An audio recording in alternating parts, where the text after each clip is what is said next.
This webinar is organized jointly by the International Organization and the International Training Center of the ILO. This event is for the launch of the ILO Compendium on Employment and Decent Work in Refugees and Other Forced Displaced Contexts.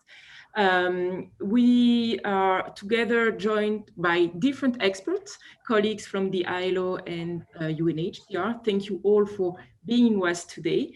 My name is Myriam Boudra. I'm senior officer in charge of the labor migration component at the ITC ILO, and it will be my pleasure today to facilitate this meeting, which should last more or less 1 hour and a half. The session will be held in English, but you have interpretation available in French and in Spanish. You can find it at the bottom of your screen. You just have to click on the icon interpretation and you just select the language you want to follow. Without further ado, let me give the floor to Tine Stermos, Special Advisor at the ILO, who will address some welcoming remarks. Tine, thank you so much for joining us. I know it's very late for you, so thank you very much to be with us, and the floor is yours. Thank you, Miriam, and welcome to everyone participating in this event around the ILO publication, Employment and Decent Work in Refugee and Other Forced Displacement Contexts, Compendium of ILO's Lessons Learned, Emerging Good Practices and Policy Guidance. So this compendium, which was released in December 2020 to coincide with the first anniversary of the Global Refugee Forum, confirmed ILO's strong commitment to support the implementation of the Global Compact on Refugees. We also felt that it was important to convene an event around this publication to mark the successful completion of ILO and ITC's first edition of the online course on access to decent work for refugees and other forcibly displaced persons. And that course brought together some 85 participants from 15 countries across 4 regions of the world, coming from labor ministries and other ministries, local government, workers and employers organizations, as well as international organizations. For refugees, the opportunity to access decent work is fundamental to their protection and their well-being, and to restoring their sense of dignity and their purpose of life.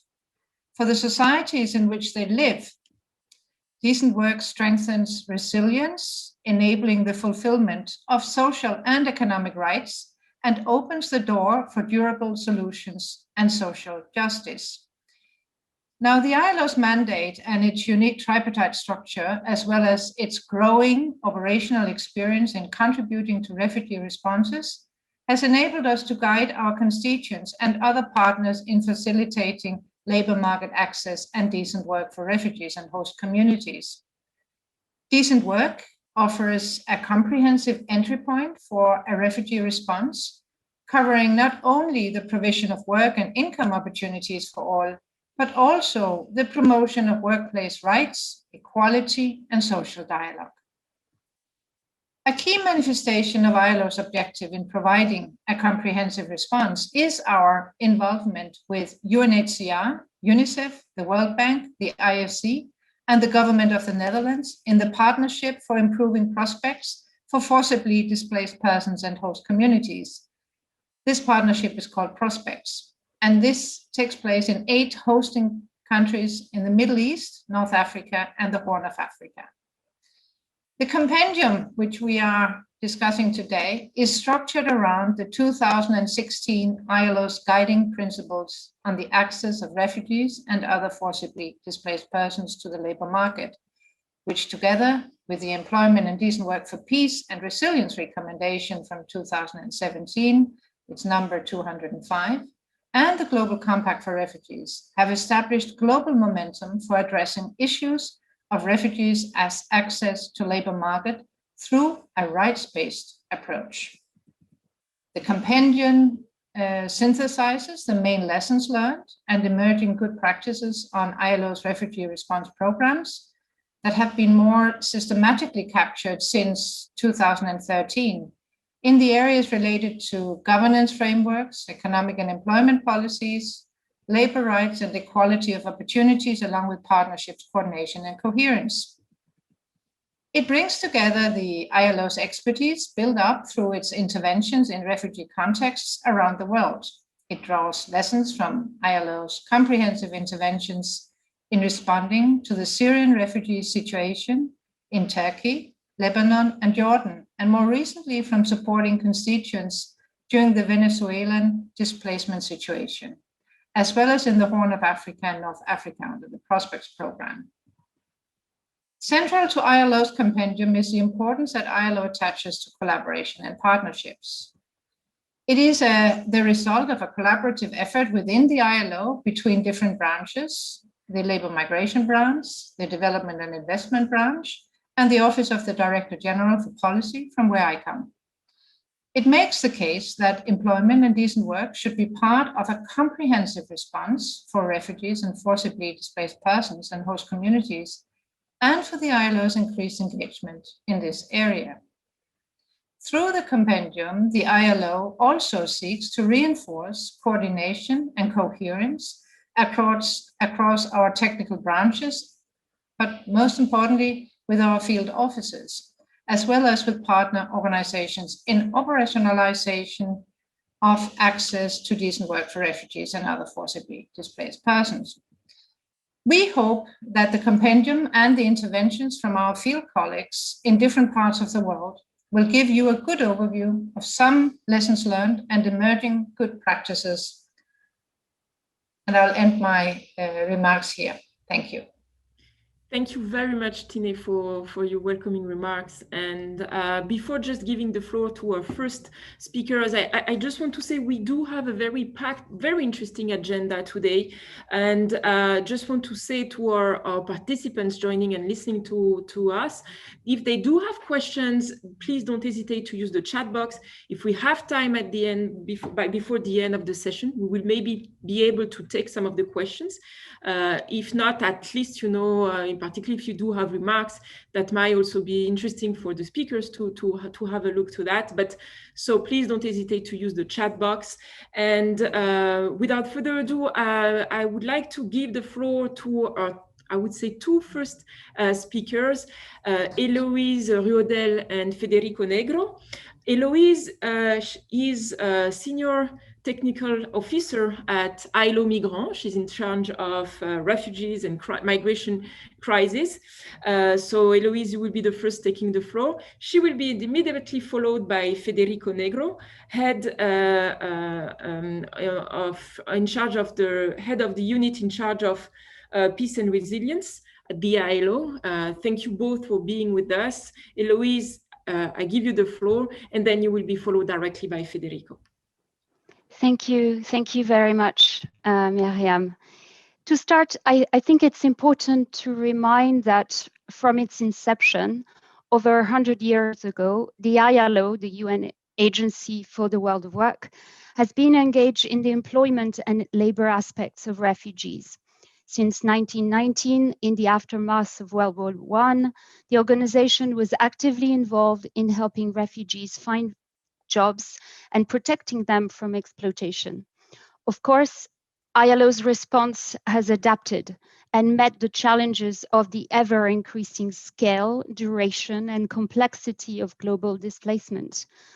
ILO's role has been key in facilitating the needs to mitigate the socioeconomic impact of large-scale displacements on host communities and transitioning to sustainable livelihood for refugees and hosts.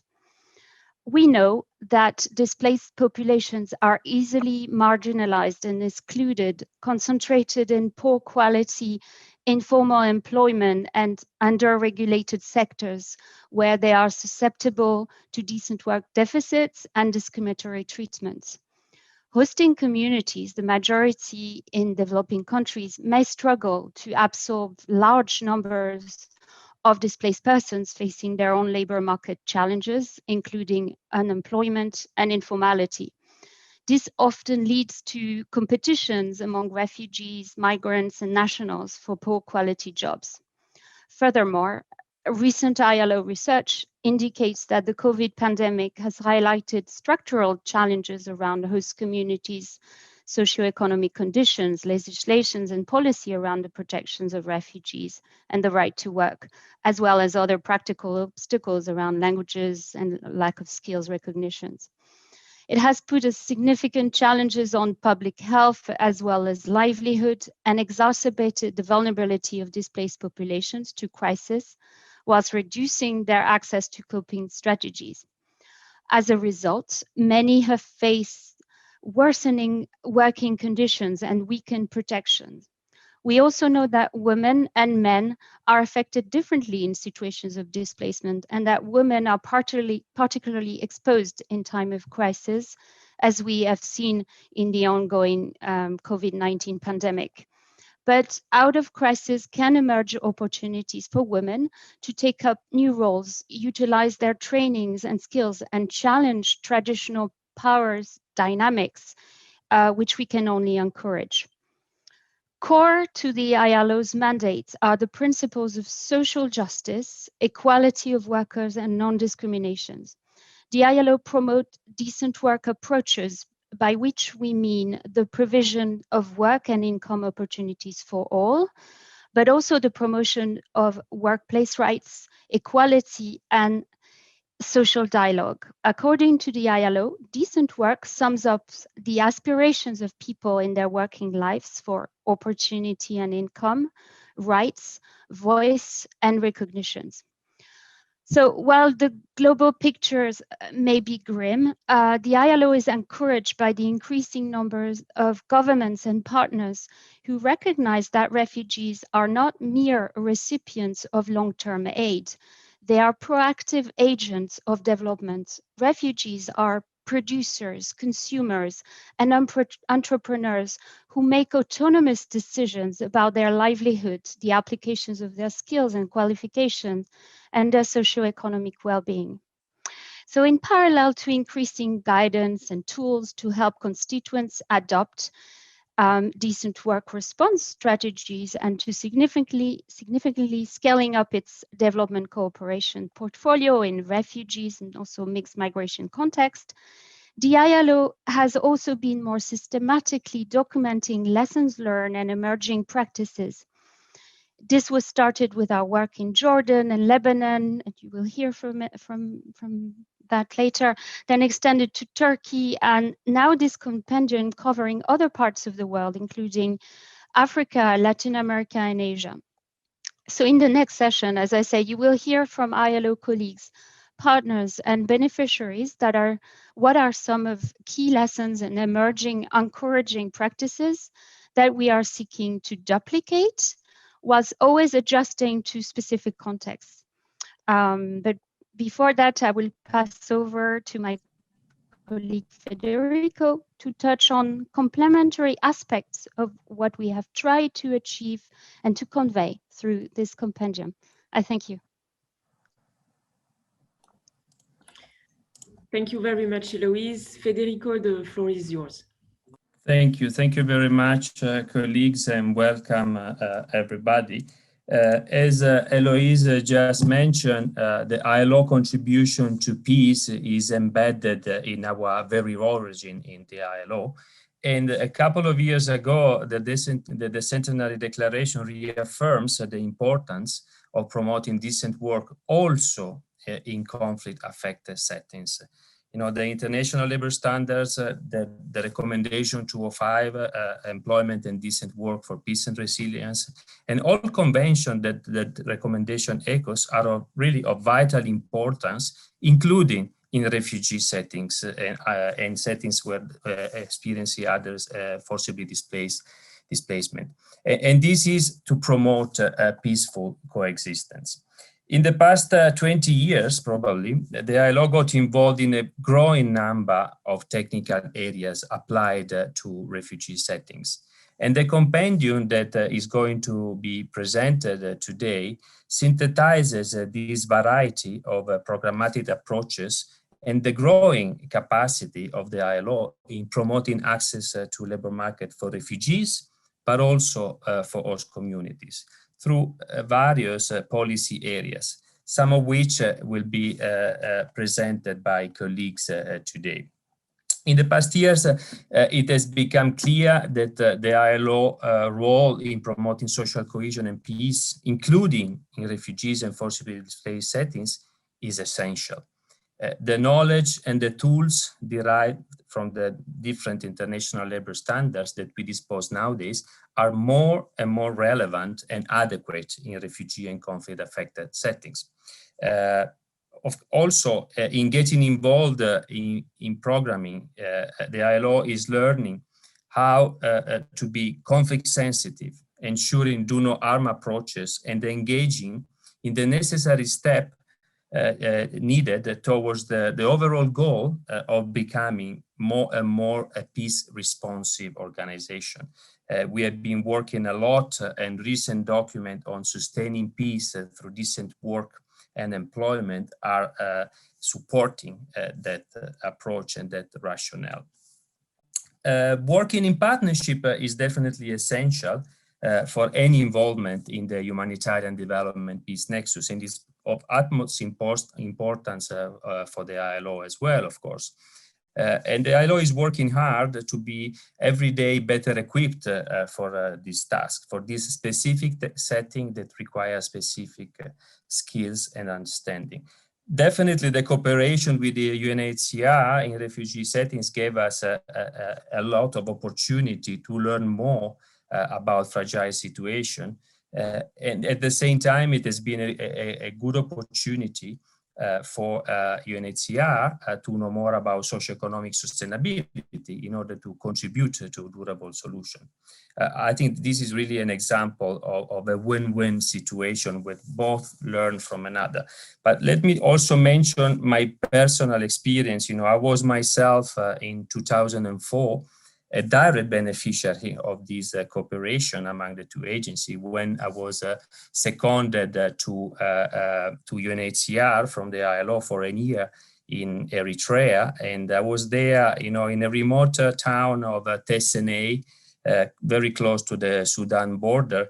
And this was a great opportunity to learn what are the real needs, the everyday needs in terms of socioeconomic needs, but also any kind of support needed by refugees, South Sudanese, as well as returnees, Eritrean from the Sudan. So the cooperation gave us and is giving a lot of learning opportunity, and we have been largely benefited from that one.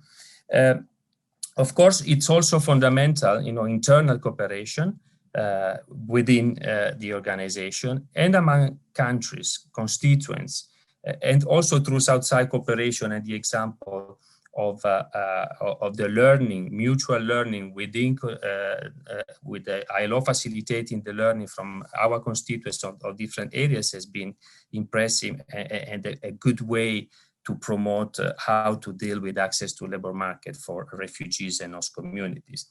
Finally, the compendium is an example of cooperation among different units and departments in the ILO, and shows us clearly that working together for a common objective is the way to go, and we definitely have to continue working along those lines to all contribute to the overall objective, which is ensuring access to labor market and decent work opportunity in fragile settings, and including for refugees and host communities.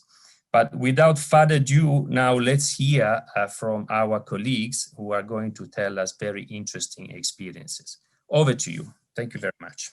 Thank you. Thank you very much, Eloise. Thank you very much, Federico, for your very clear introduction. And Federico, I think it's very interesting you mentioned the South-South cooperation and as a way to learn and to do more together. And I think it's a perfect transition to present our two next speakers, Isabel Krönisch and Donna Cabrera.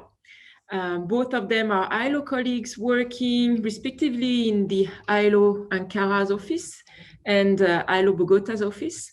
It's very interesting because both of them will discuss how they had worked lately together on the South-South learnings and exchanges for increasing labor market access and protection of labor rights. Donna, Isabel, thank you very much for sharing your experience today with our audience and our participants. I do have some questions for you. Maybe let's start with Donna. Donna, why do you think it is useful to promote South-South and triangle cooperation between countries in different regions in refugees and migration context? Good morning, good afternoon, everybody, and thank you very much, Miriam, for the question. It is useful to promote the South-Southern Triangle cooperation between countries because it provides us with a floor to exchange good practices and lessons learned, and that is in itself is a source of information for researchers and policymakers working on international migration. Countries from the global south share common socio-economic, institutional, normative context, and migratory dynamics. The implementation of these kind of initiatives provide an ideal framework for capacity building, that knowledge transfer, and the improvement of current processes aiming at the socio-economic integration of migrants and refugees.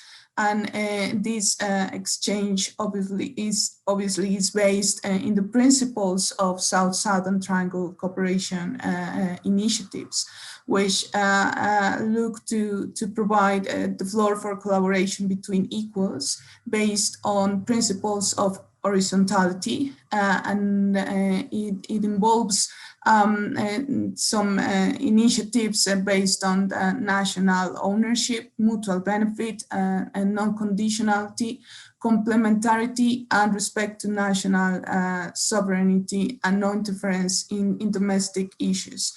And it is also important to mention that a good amount of labor migration, almost 50% of it, happens in between countries of in the south, located in the global south. So that also provides a very good floor for facilitating and for promoting the exchange of good practices and initiatives in this area. Thank you very much, Donna, for your answer. And maybe a question maybe now for you, Isabel. Why did you decide to implement an South-South and triangular cooperation initiative between Turkey and Colombia? Because we might think at the first sight that these countries are very disconnected and facing a very different reality. Can you explain it, why you decided to develop this initiative? Yes, thank you so much, Miriam. And yeah, good afternoon, good morning, good evening to all. Yeah, so thanks a lot to Donna first for providing some background on the SSTC and the objectives of the SSTC.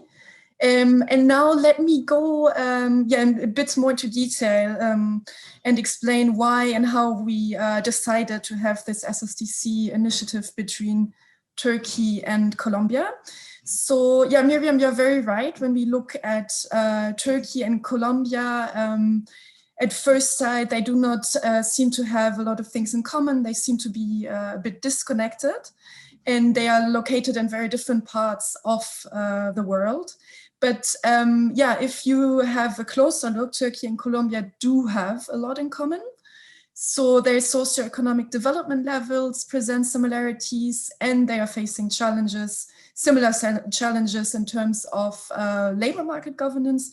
So for example, informality or high unemployment rates are issues in both contexts. And then most importantly for our initiative was the fact that both countries have been receiving a very high number of refugees and migrants in recent years. Turkey is hosting 4 million refugees. The majority is coming from Syria, and it is the largest refugee hosting country in the world.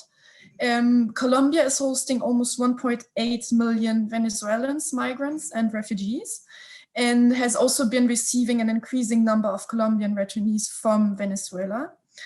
In Turkey, the ILO started implementing its refugee response program back in 2016. And the office has a lot of good practices and lessons learned to share. And there's definitely some room for replication in different countries. ILO interventions in Colombia, focusing on migrants and refugees coming from Venezuela, started in 2019. And Turkey can also learn from this experience. So far, the participants to this SSTC initiative, so representatives from government, from the Turkish and Colombian government, employer and worker representatives, have appreciated the opportunity to come together and discuss approaches. And for example, so far we discussed how to promote the protection of labor rights, strengthen employment policies, and extend social protection coverage. And as a next step, we will organize an e-learning course for our constituents where they will come together and further discuss approaches, challenges, lessons learned, and good practices. Thank you very much, Isabel, for sharing this very concrete experience you had together with Donna. Maybe a last question for the both of you, and particularly looking at the specific context. It's now more than a year that the pandemic changed everything, and how did you take into consideration the impact of COVID-19 pandemic? Has the pandemic substantially affected your initiative? How did you manage to still conduce it despite the specific context? Maybe Donna, you want to start? We have if that's okay with you, Isabella, I start and then you continue. Okay, yes, go ahead. Okay, thank you, Miriam. It is interesting because when we started the initiative, we had planned to organize field visits to both countries. But obviously we had to switch the format because of the situation you just mentioned, Miriam. And it brings a lot of challenges, no? I mean, virtuality has provided us with some tools, but it also brings challenges. In terms of the ideas that we could promote, the way in which we could make the discussion, and the outcomes that we could reach with this discussion. But as Isabel mentioned, we have had discussions, and we're planning with designing a e-learning material, which is going to be useful for our current participants, but it also will provide a possibility for future participants in order to approach this new way of exchange of good practices and lessons learned. I also like to mention before giving the word to Isabel that we have had the opportunity to learn in real time about the challenges that policymakers have in terms of evaluating the proposals they implement in terms of economic recovery in their national context, and particularly focusing in migrants and refugees.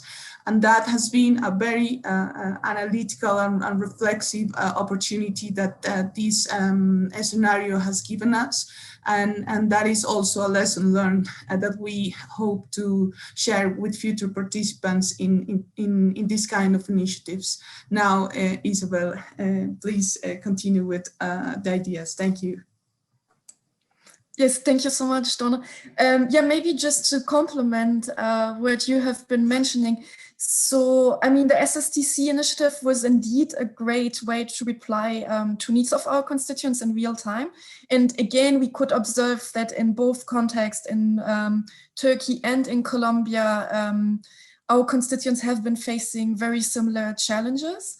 So migrants and refugees in both countries have been facing increasing challenges to access decent work and cover their basic needs. And they were among the first to lose their jobs, to have a reduced income. So there was definitely a lot to discuss and to exchange and to learn from each other. Yeah, so maybe to conclude, I mean, the COVID-19 pandemic definitely had a great impact on our initiative. Yeah, there were some positive and negative sides. So on the positive side, as Donna mentioned, we now we'll have a lot of online training material that we can use in the future, that we can replicate, and which will be great for sustainability. Well, on the negative side, of course, it's a shame that we cannot organize field visits. So at the beginning, when we planned this initiative before the COVID-19 pandemic started, we had planned to have field visits to both countries. And well, we had to cancel this for obvious reasons. And yeah, so now we switched to an online format completely. And yeah, but still, this is working fine for us. And yeah, we're making the best out of it, I would say. So thank you very much. Thank you very much, Isabel and Donna, and the best. Wishing you the best for your upcoming activities. Hope you will continue to work together, and looking very much forward to hear more from this South-South cooperation among the two countries.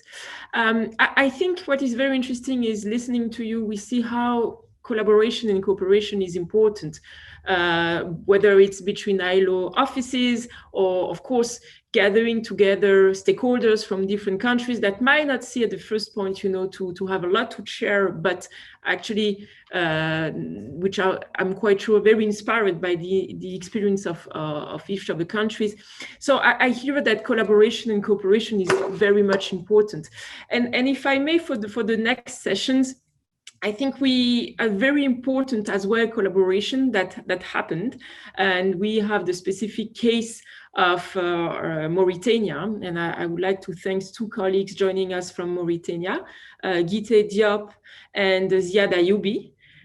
So we are talking now more interagency collaboration between UNHCR and the ILO with the specific case of Mauritania.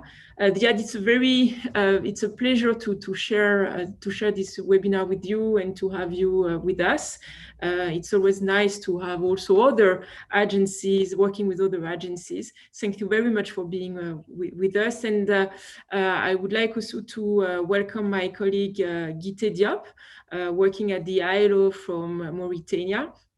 Guité, thank you very much for joining us the very last moment, because you are coming to replace one colleague who was not, unfortunately, able to take part. But I also know that your experience will be very much appreciated. And maybe, if I may, start with the questions for maybe for you, Ziad. I would like to know, according to you, what do you think is the role that could be played, for employment decent work to address the specific case in Mauritania? Would you like maybe to take first the floor? Thank you so much, Miriam. Maybe as a start, I can quickly give an overview of the situation in Mauritania. There are around 67,000 refugees registered in Mauritania. It's a protracted situation. So this second wave of refugees started in 2012.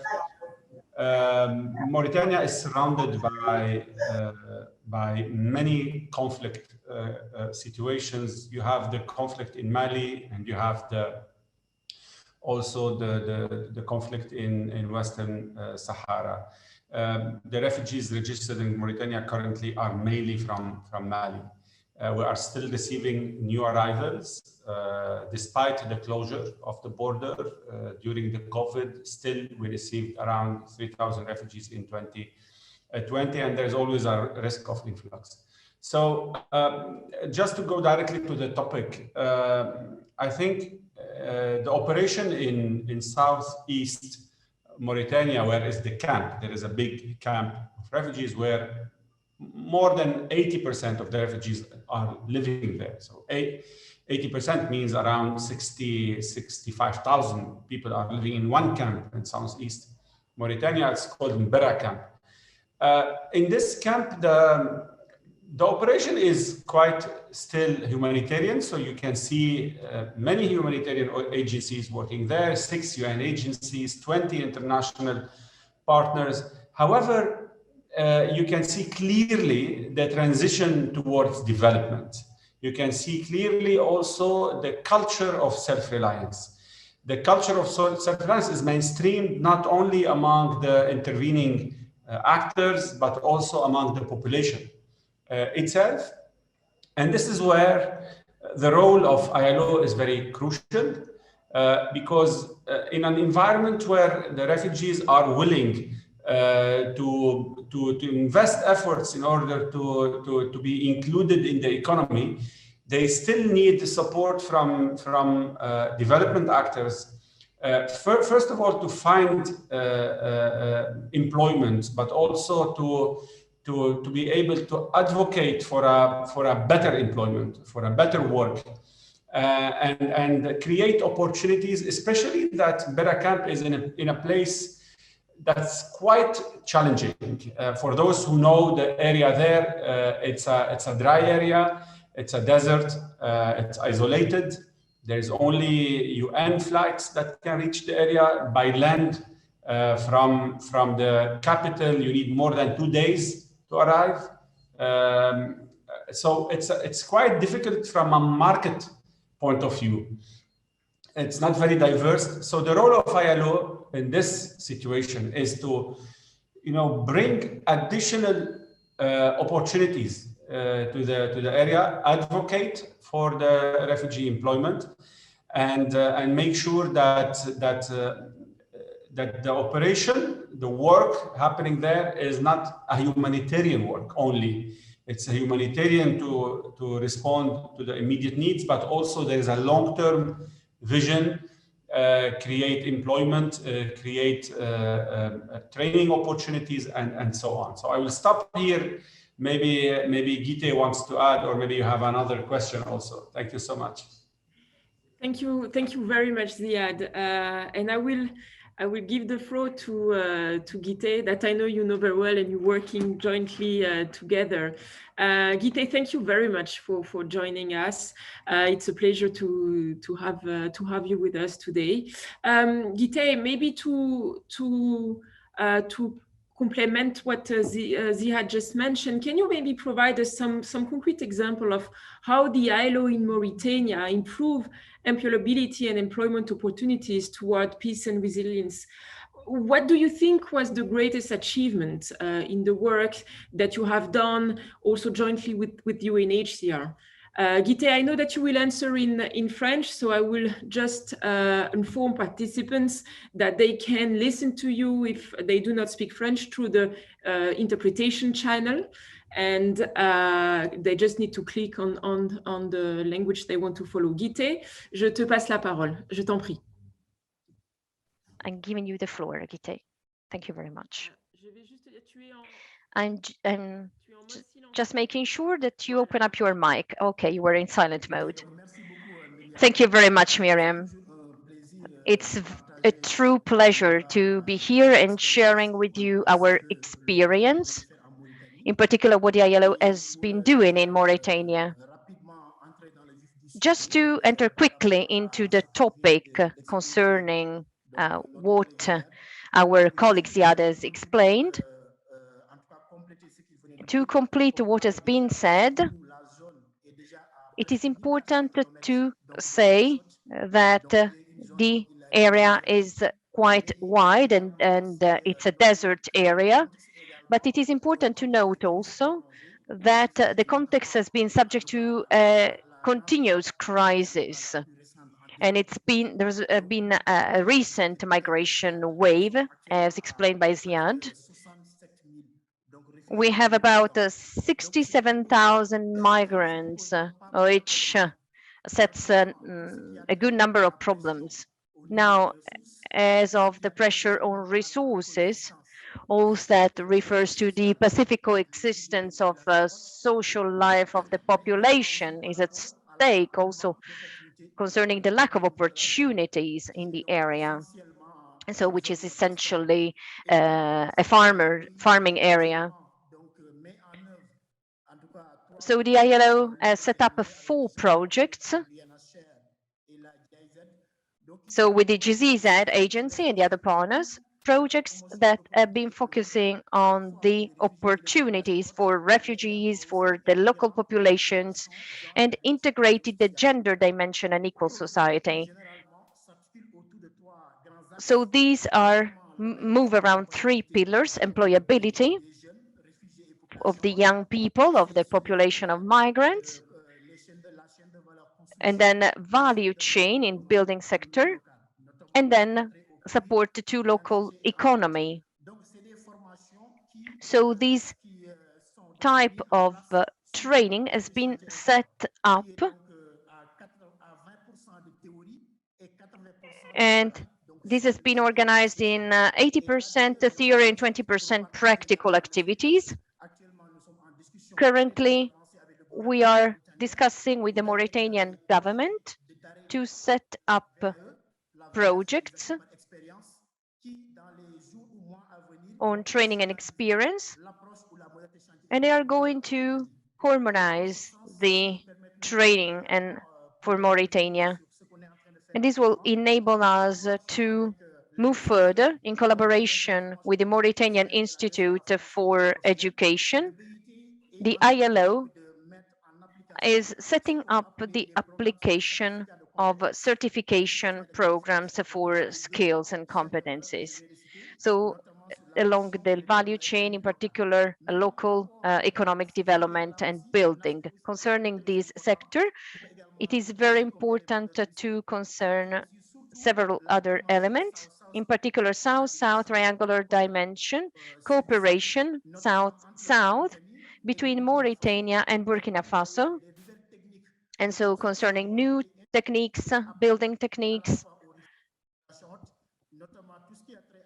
and everything that concerns the preparation of construction material. We have also very important cooperations with the partners through ZIAD.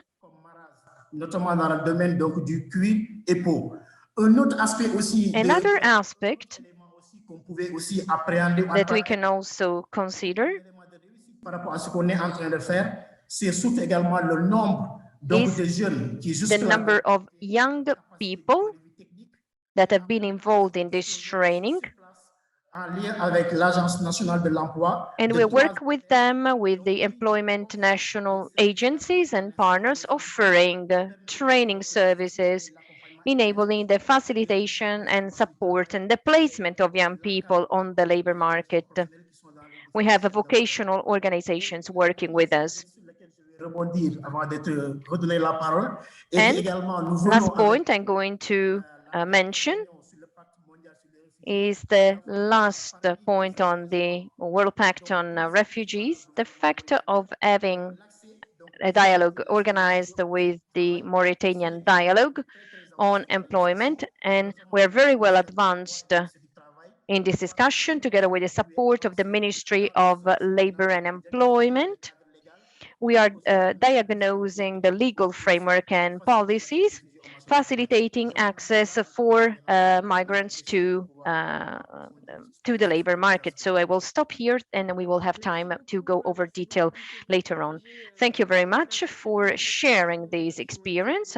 You have mentioned a very concrete experience mentioned by the GZZ and the ILO. And if I may, it's quite interesting to see the joint work that has been carried out between the 2 agencies.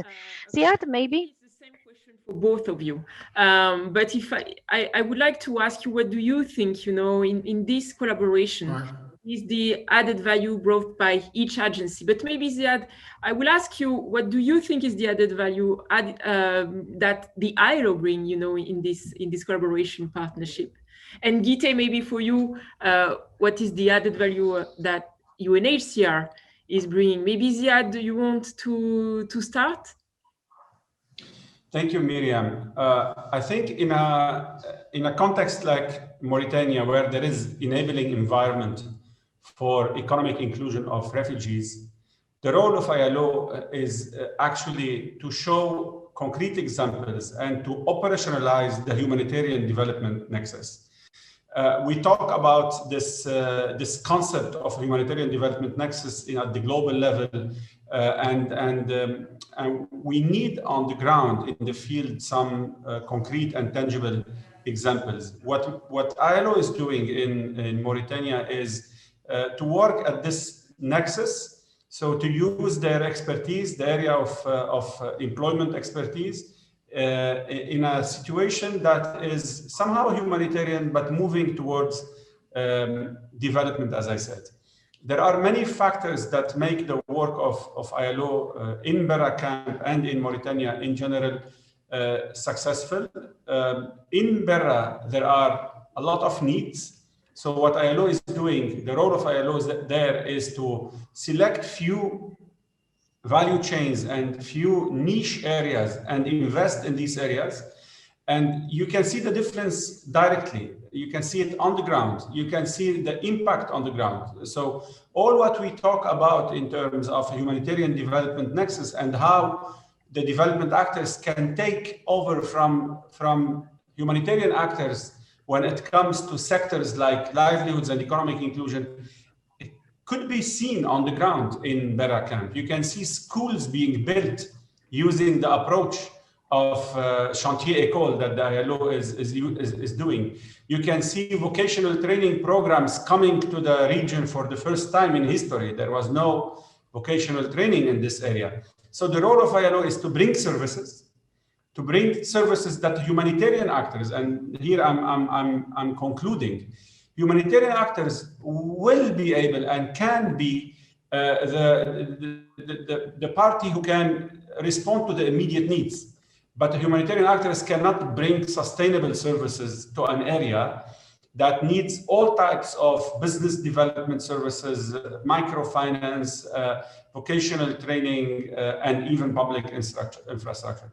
This is not the role of the humanitarian actors. And this is what ILO is doing with other development actors. So it's a major role when it comes to the long-term vision, to the sustainability, to the inclusion agenda that UNHCR is very much promoting with the World Bank, with other development actors, and with ILO. Thank you.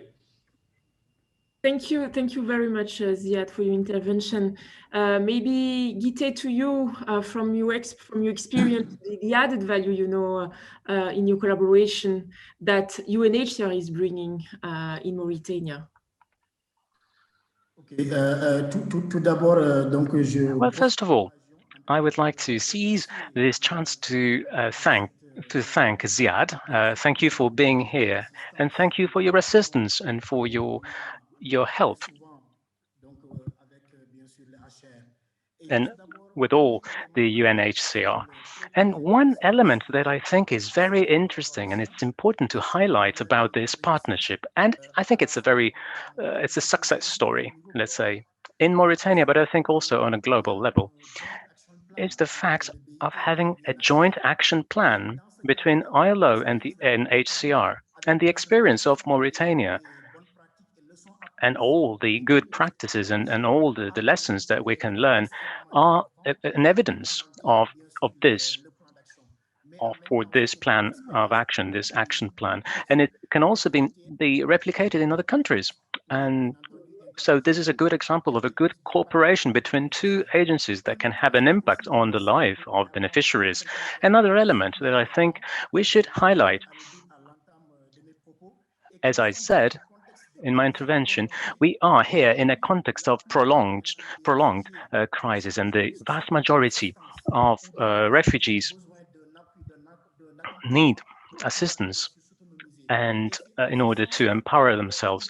And the idea of a tribal nexus is extremely important, not only humanitarian approach, but also all the other approaches. So we need to collaborate, and the collaboration between HCR and ILO, it goes into this direction. And I think it's very important. And a final element I would like to highlight is that all the projects that we carried out in collaboration with HCR in the east part of Mauritania are projects that were inspired from other projects that ILO has been carrying out in other parts of Mauritania, for example, the one on youth entrepreneurship. And so I think it's very important to replicate good examples and good practices. Another element that is very important to highlight is the collaboration concerning institutional representation. So we've been working together, and we had the impression that we had one authority to talk to, and that's very important. When we wanted to have some plots of land where we wanted to build some facilities, well, you need to interact with the government, and we wanted to have a school there, and that we could use for our value chain projects. And it's very important to have one interlocutor. And then another example of our collaboration is that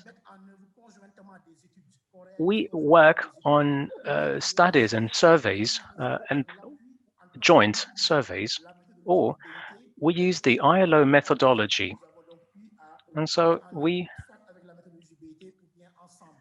worked on a joint surveys in order to collect data and information, either utilizing and using the ILO methodology or a joint methodology. So I think that in a nutshell, this is the good lessons that we can learn from our collaboration in Mauritania. Merci beaucoup, Ziad. Si vous avez Thank you encore... very much, Gite. Thank you, Ziad. If you still have 2 or 3 minutes, I'm watching our chat box, and I see that some participants have actually asked some questions on Mauritania. So since you're here, let's go through these questions. For example, what are some examples of some specific tools that you use in your case and in Mauritania? I think this is a comment coming from Tunisia. And another example, another question by Madame Kwaku. What's the ratio of the refugees that were impacted by this collaboration? So some specific tools that you used for the actual access into the market by the refugees, and some percentages of beneficiaries of the joint programs and the joint actions. So yes, Gite, you can start with your answer. And maybe Ziad, if you want, you can just go on afterwards. Yes, thank you very much for these questions. And it's very important to highlight this in the access to employment process. It's very important to understand the different steps, information, but also the actual introduction into the market. We have a specific device, let's say a tool that we use for both young people who want to start their work experience and for enterprises. So we use this. We have the national agency, and we will work with them in the future in the specific department where refugees are. And so we will use the 3 main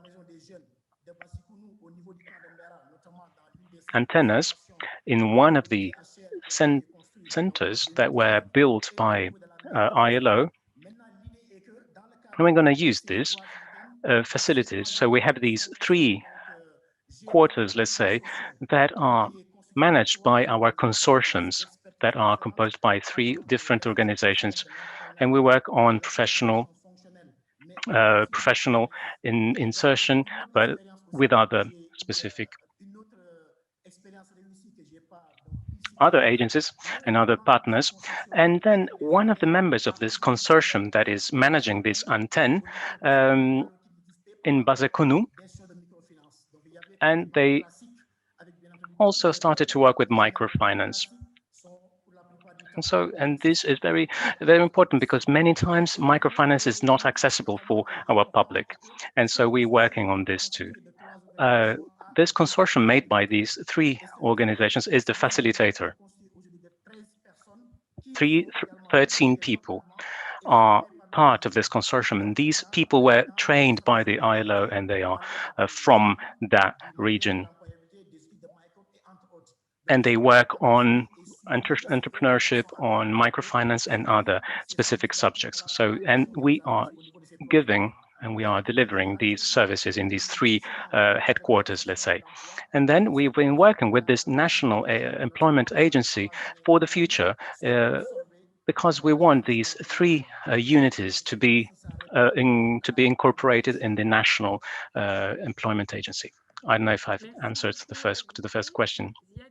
Thank you, Gite. Do you want Ziad to add your own experience? Yes, thank you so much. I will answer in English. It's very important to look at economic inclusion in the country as a result of many interventions and not one specific intervention. So definitely what ILO is doing is contributing in a direct way to the economic inclusion, but there are many other things that are happening in the area and many other programs and interventions and efforts that are contributing directly and indirectly to the economic inclusion. And we need to pay attention to these interventions, especially those who are not labeled as economic inclusion interventions, but they have a major impact on economic inclusion. To give examples, the World Bank interventions in Berra camp are actually interventions that are very important because they tackle, first of all, social protection, they tackle infrastructure, they bring electricity to the camp, they bring some basic services that are very important, health services, urbanization, water. These are services that are very important for economic inclusion, although they are not labeled as livelihoods or economic inclusion interventions. One other aspect is the legal framework. What is actually a very important vehicle for economic inclusion of refugees in Mauritania is the openness of the government and the welcoming policy and the legal framework that allows refugees to work. So that's a very important element to look at and to consider when we want to answer a question like that. What are the vehicles or the dispositifs pour la prise en charge de l'insertion des réfugiés dans l'emploi? That's it on the first question. On the second question, the ratio of refugees impacted of Beite, I think I will leave it for maybe Gite if he can answer. Ouais. Okay. Merci beaucoup. Yes, I can. So thank you, Ziad, for this. And about the ratio, last year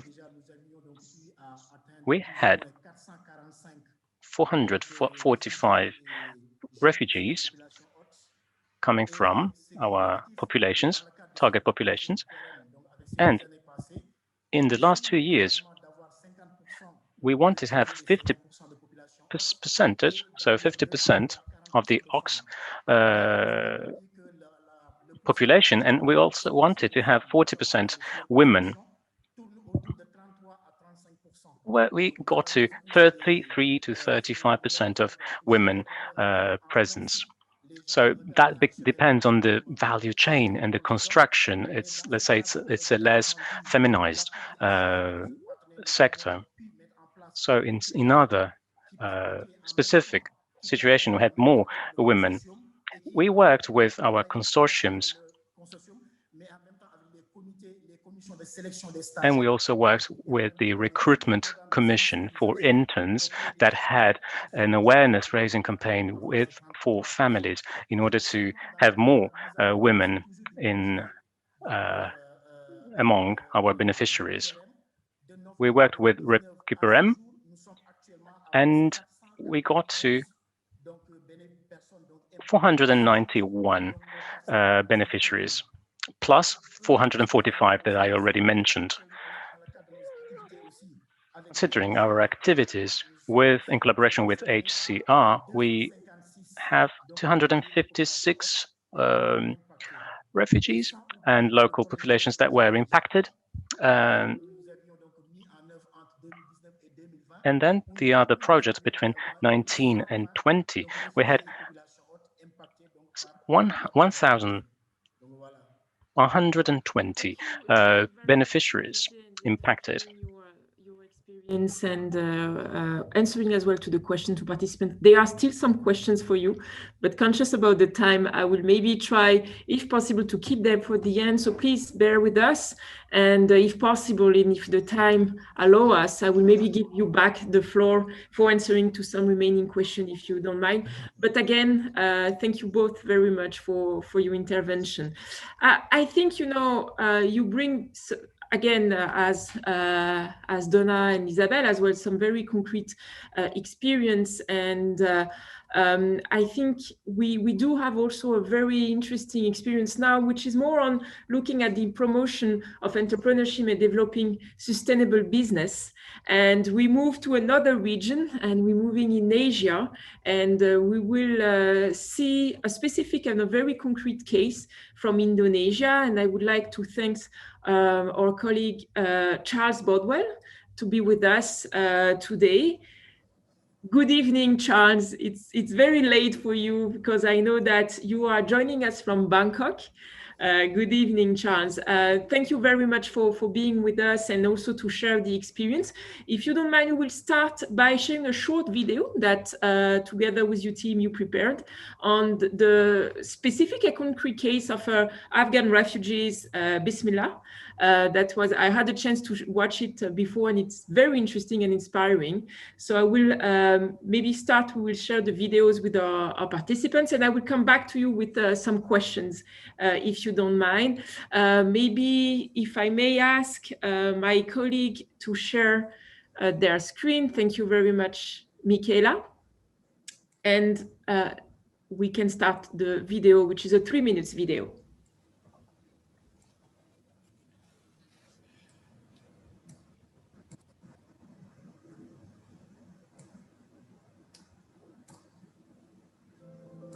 In 2018, there were over 14,000 refugees living in Indonesia. A majority of these refugees fled to Indonesia, hoping for resettlement in a third country. Unfortunately, opportunities for refugees to be resettled are limited to a small number of those with specific needs. This is Bismillah Tahirzada. Just like many of the other refugees, Bismillah fled to Indonesia from Afghanistan to find safety.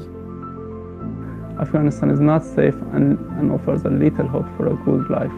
So I decided to try to live in Australia like many other people. But I never expected that I would be stuck in Indonesia for almost 5 years. Refugees like Bismillah must find ways to sustain themselves, as they have no right to social support and no legal right to engage in income-generating activities.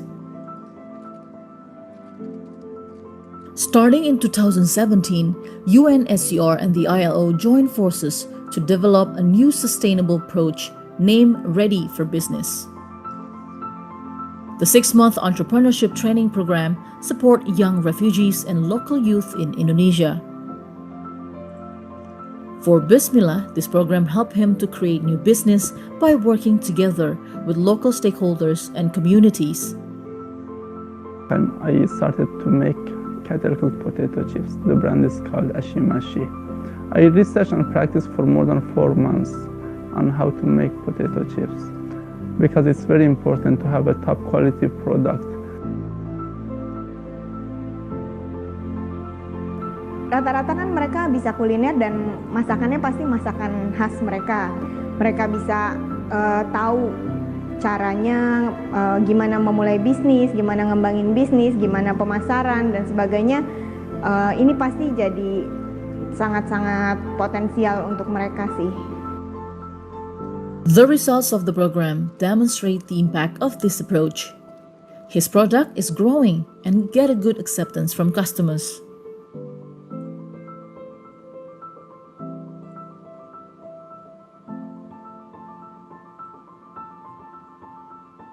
UNSCR and the ILO will continue to work together to support more refugees develop their business skill so they have a chance of a better life in the future.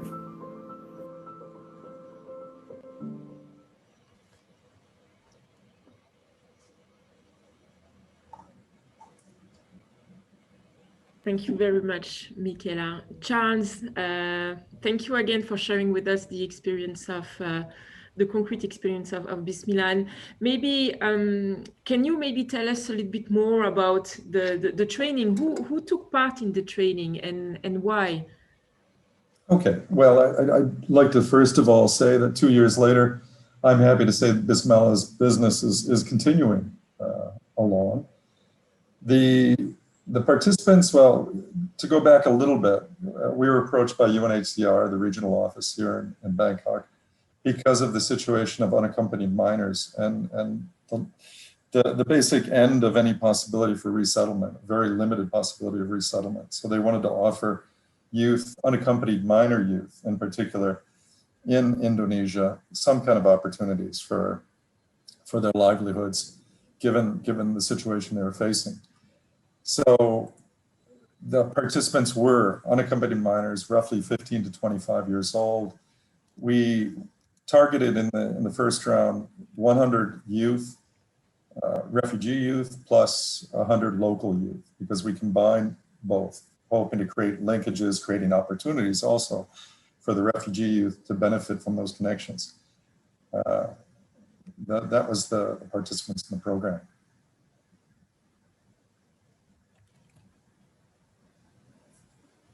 Nope, I don't hear you. Sorry, better if I put the sound. What was different about the Ready for Business approach? Why did you take this approach? Well, Ready for Business was based on an activity-based learning model. We wanted to do something which was relatively low cost. The funding that UNHCR had for the program was very limited. We wanted to reach, a certain number of kids. We wanted to have it over an extended period.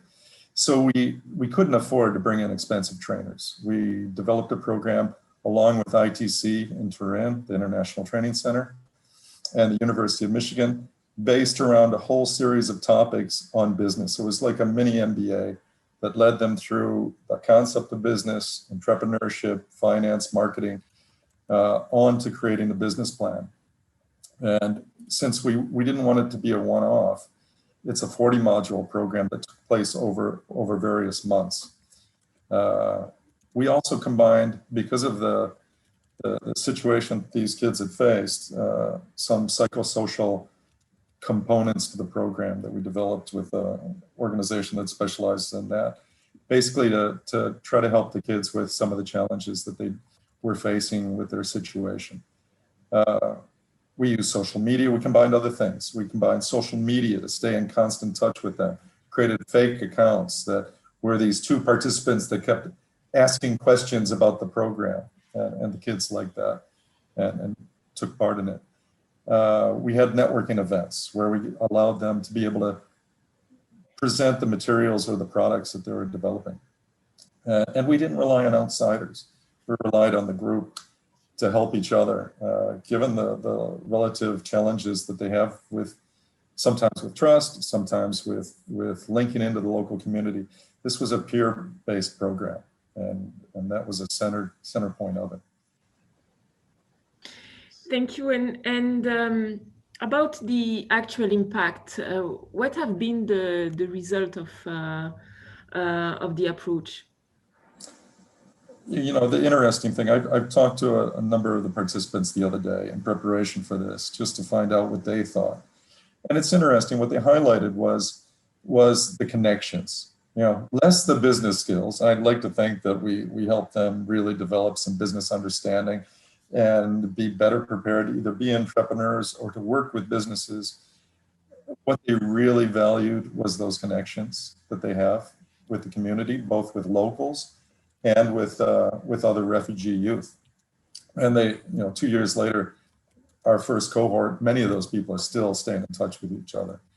The results in terms of learning, we did series of surveys to find out very high levels of feeling of having picked up entrepreneurial skills, business understanding skills. 90% felt better about themselves following the program. And I think that has to do with finding that all these other young people are going through some similar challenges that they have. 76% of participants felt that they were more connected into the local community through the program. And that's often a real challenge for kids like this. So, of course, a number of businesses got started and a number of them continue now. Not as high as I'd like to see. Entrepreneurship is a real challenge. Starting a business in an area like Indonesia where you don't speak the language, it's tough. But a number of those businesses are still running, still hiring people that are working with them. And I think we walked away knowing that this activity-based model works quite well. Thank you, Charles. I do have two questions for you coming from our audience. The first one is also looking, at the particular context, the COVID pandemic. Did the pandemic impacted on the work you have done? And I see that you're smiling. I assume the answer will be quite interesting to listen. But more seriously, what was the impact on COVID-19 on the work you have been developing to promote entrepreneurship and developing sustainable business? Did you see some impact? Yeah, well, of course. This is a face-to-face learning model, or was. Really challenging to introduce a situation where people will have to distance, and you have a program based on people sitting around a table and talking about different topics. So we had to very quickly adjust. We developed a whole range of online training tools. We've tested those. We have not done it with the refugee youth in Indonesia. That program did go online, but through a different model, basically a mentor and trainer model. They're going to, now that in phase 3, they plan to go back to this one of activity-based learning and peer-to-peer learning. But we've developed a whole range of tools that can be downloaded from the website that are all for this kind of thing. So you can hold peer learning with Zoom, with Teams, with Google Groups, whatever it happens to be, where you can bring people together and have discussions. And we've been doing that with big companies and small and young people, entrepreneurs. We ran a program with 1,800 participants in Cambodia. And I'd love to be able to see that same kind of program with refugee youth in some other places where there's a lot of young people that would really benefit from developing some business skills, some understanding of entrepreneurship and the challenges and the things they might be able to do, where you can tap the technology to really reach large numbers. I think just to touch on one question, people are like, well, but who has access? These young people, they all had smartphones. They really, and what you find is that they're really bright young people who understand technology better than I did on much of what we did when we used the tech in the program. Thank you very much, Charles. And in fact, to highlight it as well, the mobile learning, in fact, and how mobile can also be used as a tool for learning. Very last questions for you. Could you give explain what is the difference between your methodology you just explained and the approach you just explained and the start your own business methodology from the ILO? Is there a difference between the two, if I might say, two methodology instruments? Yeah, well, of course. Start and improve your business, family of tools, very long, well-established program that's been used in situations where there's networks of trainers or there's the funds to develop them. SOYB is a fantastic family of tools to consider. If you've got the resources to develop trainers and to roll out trainers, or you've got access to a network of trainers that can take advantage of those tools, it's excellent. In this case, that was not the case. There was extremely limited funds, and that's often what we face when we work with vulnerable populations or marginalized or hard to reach communities. Funding is limited, the capacity of local partners is limited, And so to be able to provide them tools that don't rely on expertise, but rely on the content and the knowledge within a group is an option. And so you're not left with, well, we don't have the funds, we don't have the resource, we don't have the capacity. Is not the case when you can use activity-based learning. Thank you, Charles. I look at the time and we still have, I would say, 2 minutes, and I have 2 questions for you. So let's try to see if we can answer to each question in 1 minute. One question is related to the role of the local entrepreneurs and the network of local entrepreneurs. Did you work with them? Did you associate them in your initiative? So that is the first question, and I will answer you. I mean, I will ask you already the second one, which is more related to access of social protection to the refugees with whom you have worked. Did you also, in a way, achieve to give them access or work on their access to social protection? That was the 2 questions for you. Okay.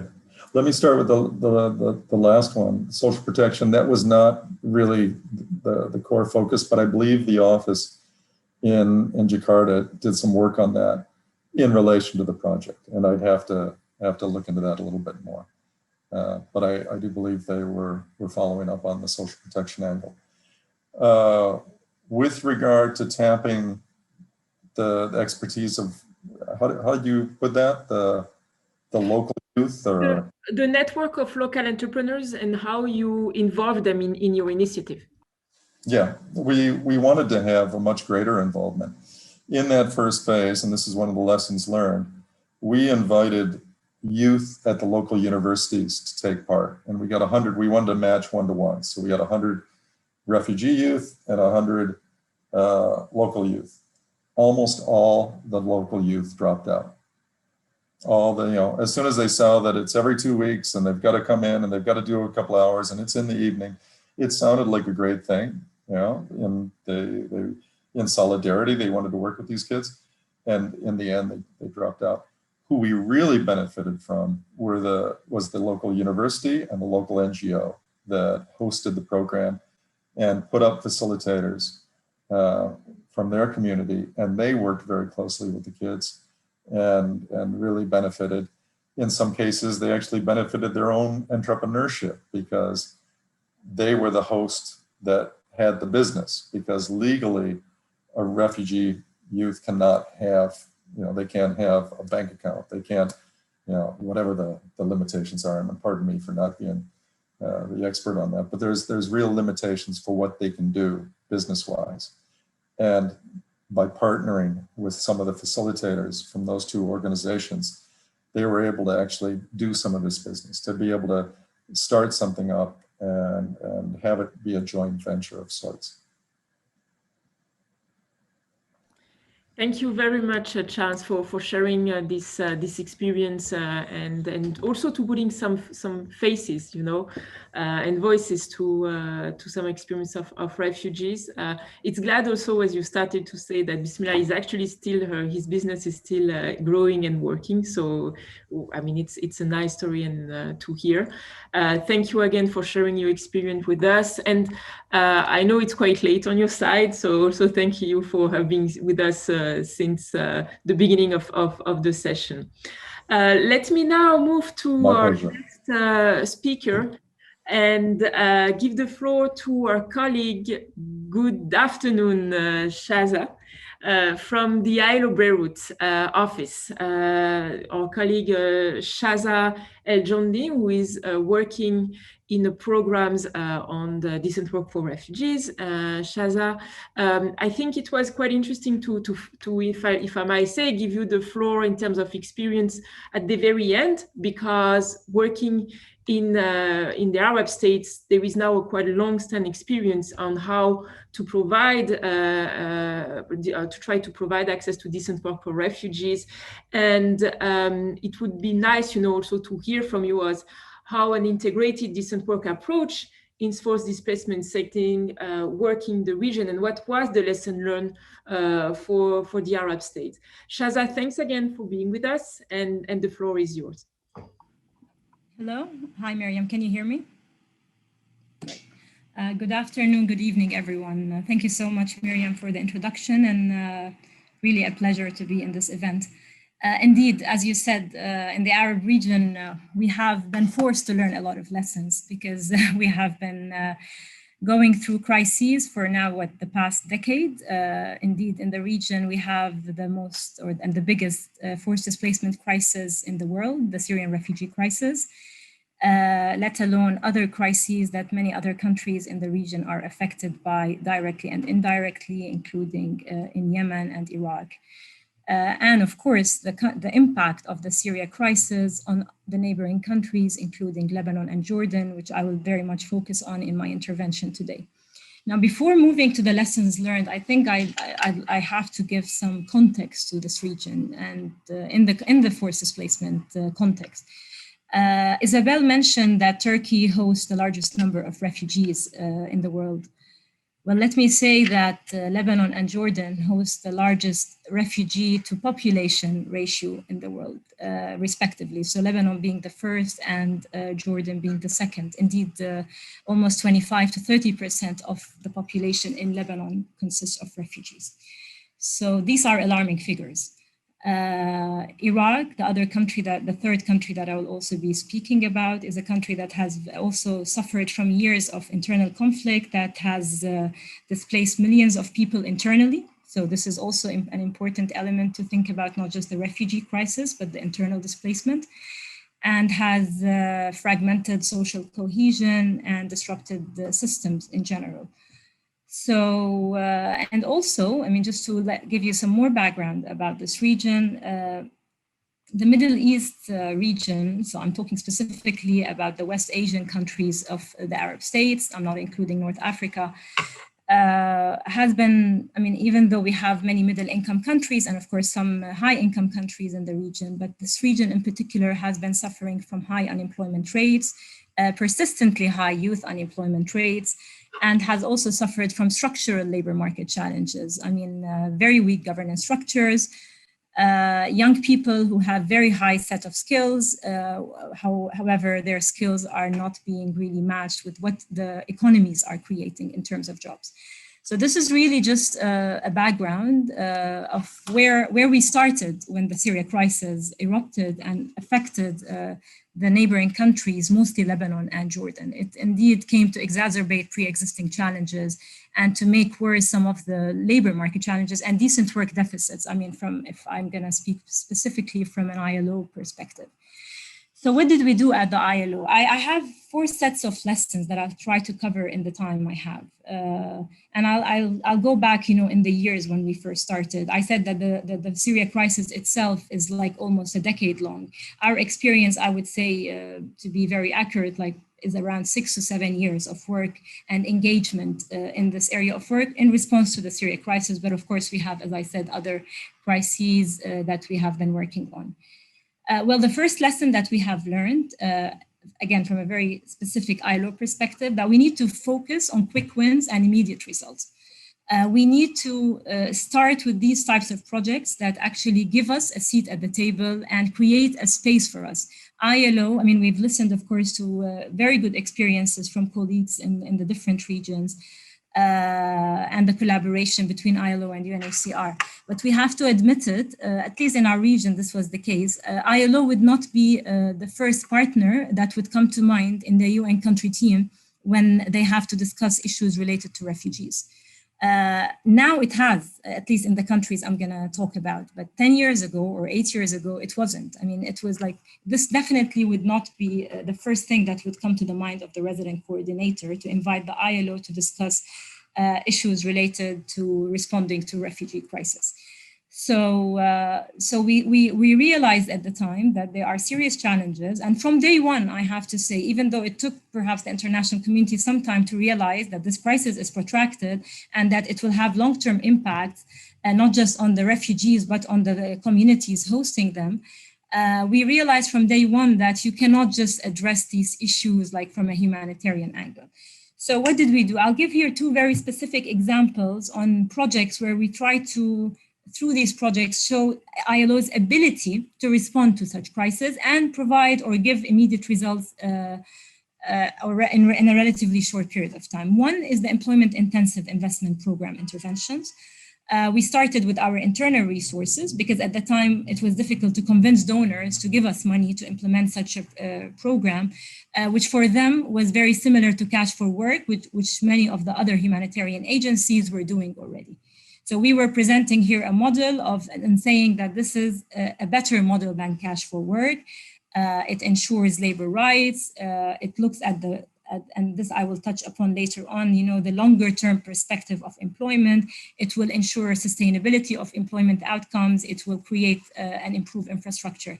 It took time, but to convince the donors, but just simply by using our internal resources and being able to show that this model actually results in improvement of local infrastructure and create short-term jobs, or as we call them, work days that can benefit many, has actually allowed us to have a seat at the table. Today, 5 years after the implementation of EIP programs in Jordan and Lebanon, and more recently in Iraq, we have indeed, very proudly say that we have been able to create around 1.5 million worker days, and we have been able to benefit 25,000 refugees and host communities from these projects. So there are like 25,000 have benefited from working on EIP interventions. So in this domain of work, I think the ILO has really seized the opportunity. I mean, really, I think Eloise mentioned at the beginning how to turn a crisis into an opportunity. When we introduced EIP at the time, it was really the first time we were introducing it in the MENA region, even though the ILO has had extensive experience in implementing it in other regions. One of the reasons was because the labor cost is high in our region. So this was not really the model that was being utilized. We were able to use that instance, the Syrian refugee crisis and the interest later on of the donors to really not just create these short-term livelihoods opportunities, but to have some perspective and some decent jobs that, to meet a minimum level of standards or labor standards was really an amazing opportunity for us to prove how effective this model is. Another example I would like to give also on intervening with immediate results is entrepreneurship activities or interventions targeting specifically young people. I mean, we heard a very nice story from Charles and other colleagues on entrepreneurship. It is definitely an area of intervention that is used in refugee crisis settings. We have to adapt it because sometimes, they take so much time. So we need to adapt our training to be able to implement the programs quicker.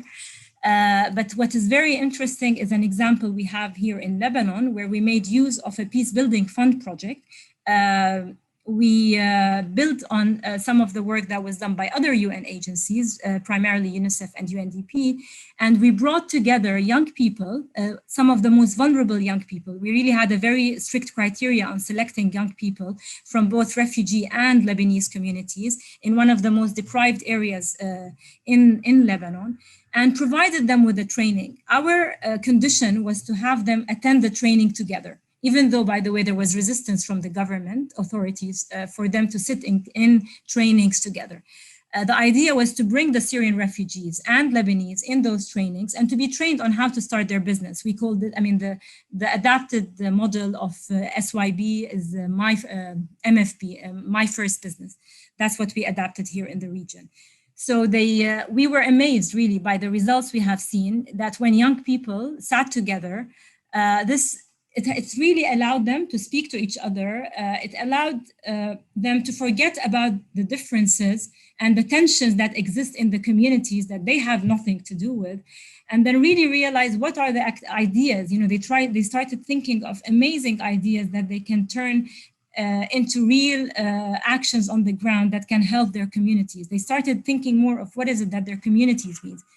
And I have to say, even though this was a small intervention in terms of funding, it has really had a great impact on the lives of these people, on building social cohesion, even though perhaps it's not an example that we were able to upscale in the country due to the increased vulnerabilities in Lebanon. Social tension is indeed increasing, but I'm giving this example because it's really one that one can build on in order to give or show an example of how you can have immediate results or short-term results in crisis response settings.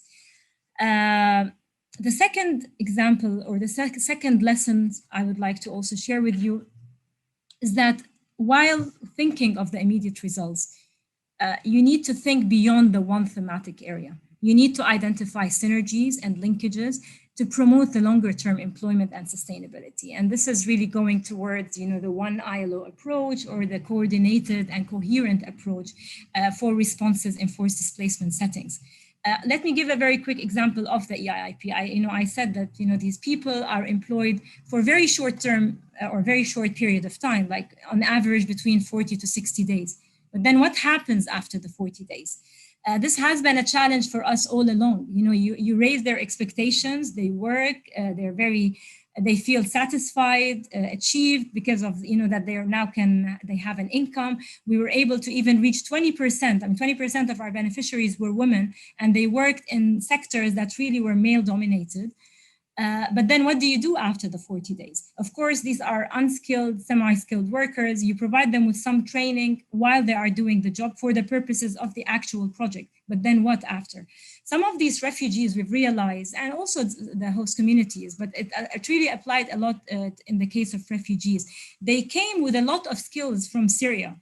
But of course, because they neither have their certificates recognized, they were not able to work with in their real occupations where they have the best skills.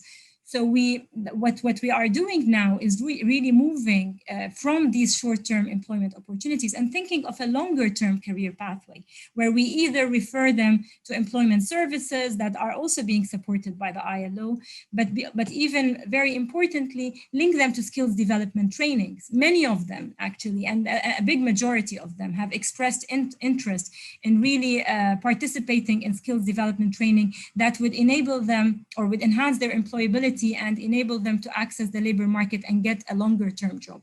And the ILO has recently released this guide on EIIP and skills development. I think it would be a great tool for all of us to benefit from in designing these programs moving forward. I have many examples of how we have also linked up projects together, going beyond, as I said, the thematic approach. I mentioned young people. We have a very interesting example from Iraq, where we are supporting young people in youth centers with UNICEF, building on some support that UNICEF has been providing in skills development, basic life skills. The ILO is coming to follow up on these skills trainings that UNICEF has provided, and providing them with entrepreneurship training, long-term entrepreneurship training. Those of them who will succeed in submitting a good business plan will actually benefit from accessing a loan. But what's interesting, when we actually started working with the youth centers, we realized, and speaking to young people, we realized that some of them can also have a very important role in our EIP projects. And this is really the beauty of thinking in an integrated manner, because some of these young people have degrees, they have they're engineers. And what we decided on with them is for them to play a monitoring role of these EIP projects, which will really enable them also to have a better contact with the community and serve as the liaison between the workers, the employers, the contractors, and the community to better understand the use of these types of projects. The third point I would like to move to, or the third lessons learned, is how to use these responses in forced displacement settings, these short-term responses, as an entry point to address more structural challenges and reinforce our normative mandate, which will have a positive impact on labor market outcomes in the long term. I mentioned that the Arab region has really a whole range of challenges in the labor market that really predates the refugee crisis. So what we did, and as you mentioned, Miriam, as we've also seen in the compendium and from our discussions with colleagues in headquarters all the time, there are also questions, not just externally to the ILO, but sometimes inside the house. Should we be doing this response? Is it really our space? Should we take this space? Shouldn't we be focusing, on the more policy issues and not really focus on these short-term interventions that will not have longer-term impact? To that, we really have a response. What we have been trying to do in the Arab states, and we have to also admit it, that a lot of funding has been directed towards the refugee crises. But however, we indeed have turned this crisis into an opportunity for us to be able to address these longer term challenges. I can give here a few very good examples. I mean, I spoke about the EIP project. The EIP project was like really an entry point to create these short-term employment opportunities or livelihoods opportunities. Through this project, I mean, and through other projects, we started talking about informality in general, because we started realizing that there is high level, I mean, of course, we knew it before, but this was reconfirmed, that there are high levels of informality in the construction and the agriculture sector. So this really opened the door for saying, okay, how do we address informality for all, both refugees and host communities? We started looking into the issue of work permits. Syrian refugees were working in Jordan at the time when we started these programs without work permits, which really exposed them and I mean, made it very easy for like violation of labor rights on the part of employers. So the ILO started looking into and designing a model for creating and establishing and issuing a flexible work permits in two sectors, construction and agriculture. And really the numbers in terms of the work permits that have been issued for refugees in Jordan are very impressive.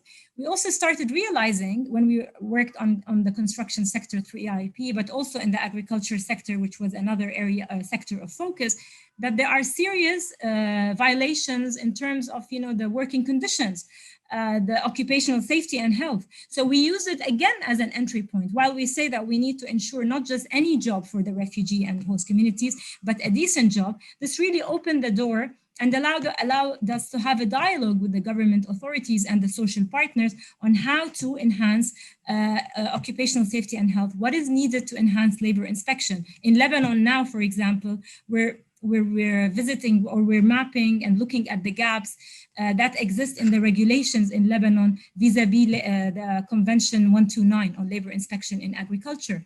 In Jordan, because we started working on the agriculture sector, since it employs a lot of refugees, we realized that, you know, I mean, workers in the sector are actually not governed by any labor regulation.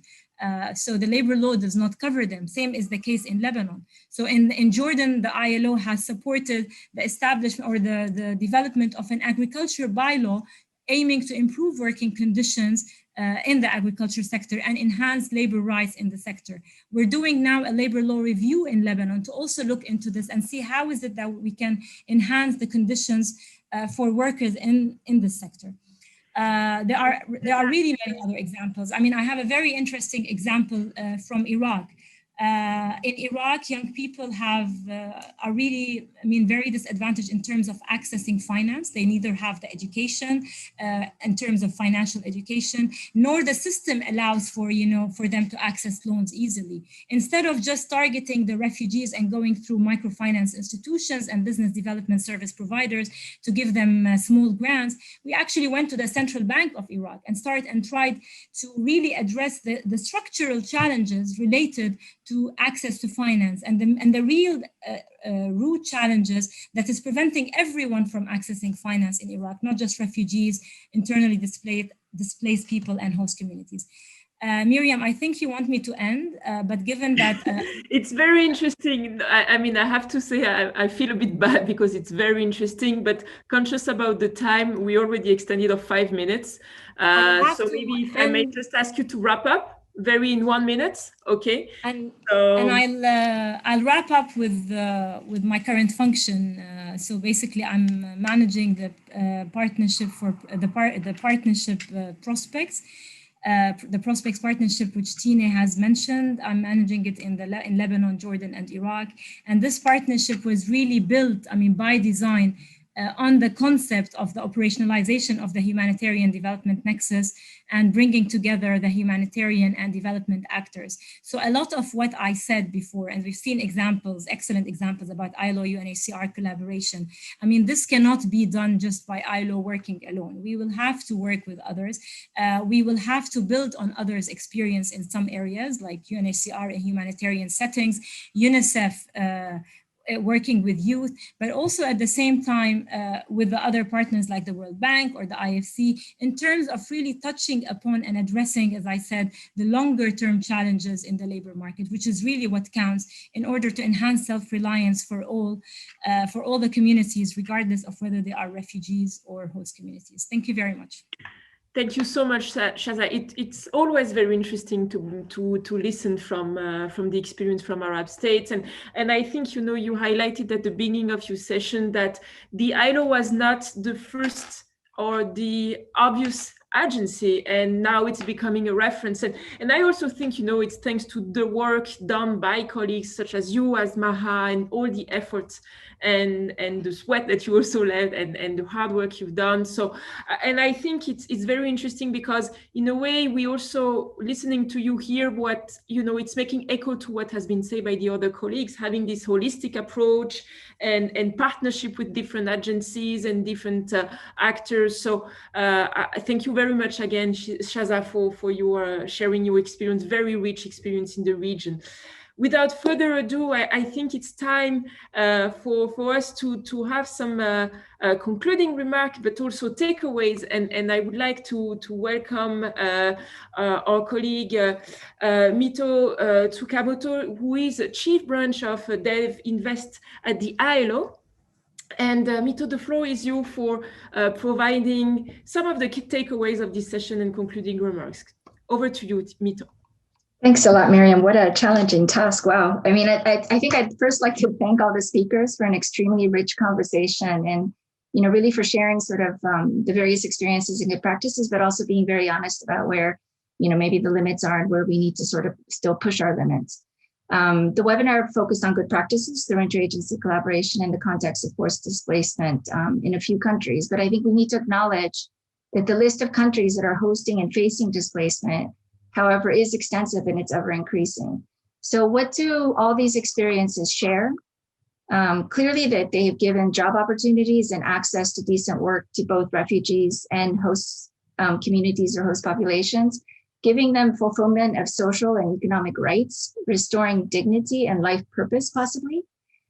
These lessons demonstrate that productive employment and decent work are able to address certain inequalities and some of the difficult situations that many forcibly displaced persons are facing, and that decent work can offset, hopefully, to some extent, and the negative effect, that they can offset some of those, the negative effects of such situations.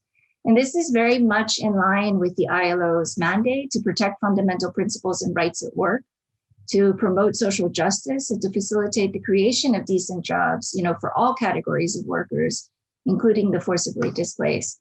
So for those of you who may have joined late, I think I'll try to just summarize very quickly in a few bullets some of the key points that I picked up from the panelists. First, the need to increase labor market access, formalization and protection of labor rights of refugees, migrants, and other populations, but including the local communities, including creating better employment intensive opportunities for refugees. The example, for example, in Mauritania through the value chain and various refugee camps.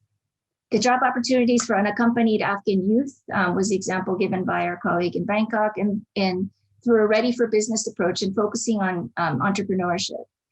Also addressing existing labor market challenges, as Shaza, our last speaker, just shared, and the Syrian crisis, and how to address the Syrian crisis through an integrated decent work approach in forced displacement settings, through quick wins, and to respond with immediate results, but with longer term vision. And I think the program that she highlighted, the employment intensive investment programs, allows for this entering and offering temporal jobs, but with a very much a long-term sustainable perspective. And then that has actually created entry points for other areas such as skilling, vocational training, entrepreneurship, and others. The importance of strengthening local institutions, so being able to replicate good practices like the use of local appropriate technologies, which was highlighted in Mauritania, being able to build local capacities, increasing employability in different sectors, the importance of moving away from a humanitarian perspective and really focusing on the long-term interventions, the importance of having visible demonstration pilots in the humanitarian development peace nexus, the example of refugees working to build needed assets like schools, something that's quite visible,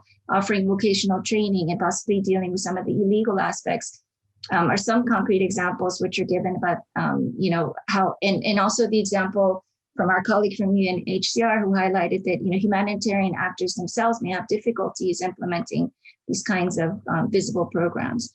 The role of different agencies and the importance of interagency collaboration, I think that was highlighted by most everyone, but also the benefits of working not just only on the refugee population, but working both with the refugees and the host communities and the benefits that comes out from that.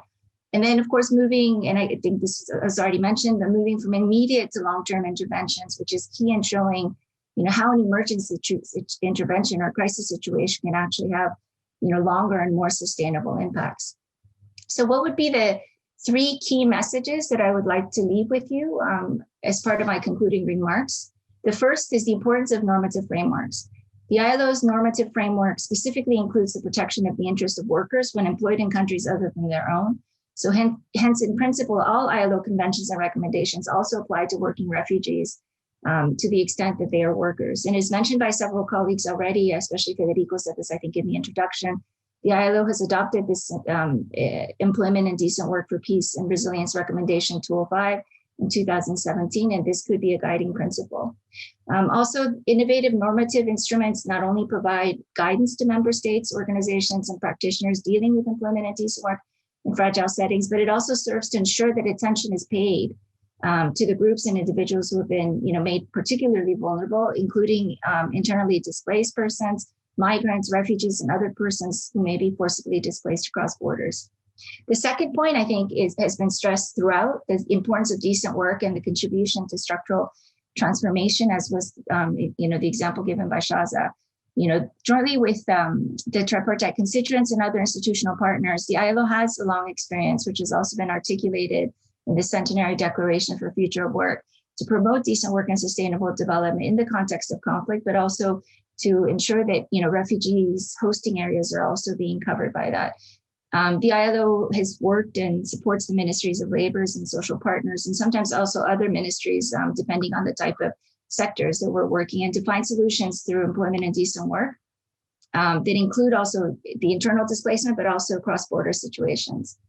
The ILO advocates the provision of decent work opportunities to these people as a basic right and critically important element for their protection and well-being, so that they can maintain their dignity and also the purpose for life.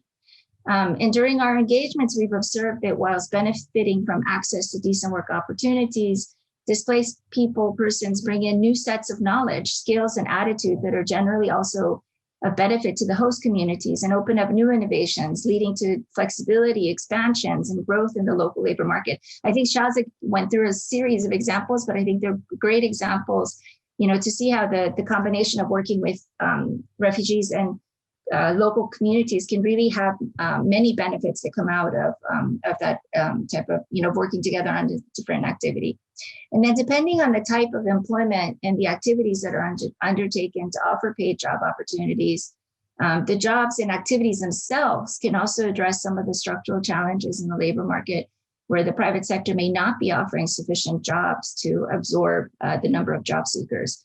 So it reinforces the normative mandate, while in some cases it also contributes to building needed assets and services that increase diversification and productivity growth, in that country.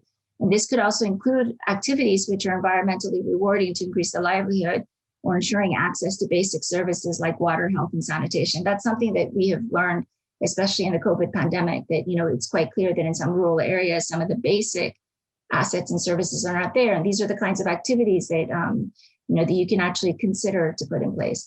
And then third, it is really the importance of looking beyond short-term measures and focusing on a long-term vision. Also possibly ensuring peace building as part of the humanitarian development peace nexus. I think it was mentioned by a few of the colleagues that, we're through the employment and decent work initiatives, they're key to tackling the need for innovative socioeconomic responses in any recovery, but especially in fragile and refugee settings. And in order to achieve the development outcome and be able to reduce the humanitarian needs, it's important that all programs are designed to be conflict sensitive, if they respect the do no harm approach, and possibly eventually make a positive contribution to peace. And these employment intensive approaches which are focusing on localized approaches, I think as many of the examples showed, can be also replicated and have been replicated interventions from other regions and other countries. And focusing on peace building, the peace building aspect allows them to also address the potential grievances or discrimination, stigmatization over access to resources, livelihoods, and also health services that may occur. A focus on employment and decent work with a proper peace and conflict analysis. I think somebody had mentioned that we've just launched a publication on this, can therefore help maintain and reinforce social cohesion and peaceful coexistence amongst refugees, the disabled, and the host communities. The ILO is currently implementing a significant number of development cooperation in the portfolio through several programs focusing on jobs for youth and women, integrating the employment intensive approach, emphasizing entrepreneurship and cooperative development, building vocational training and skills as part of the larger ILO Jobs for Peace and Resilience flagship program. And we would, very much welcome new partners and discussions around developing how, seeing how we can leverage sort of the low hanging fruit and how can we work together, to ensure that, the approaches are sustainable and that they're being carried out with a long-term vision.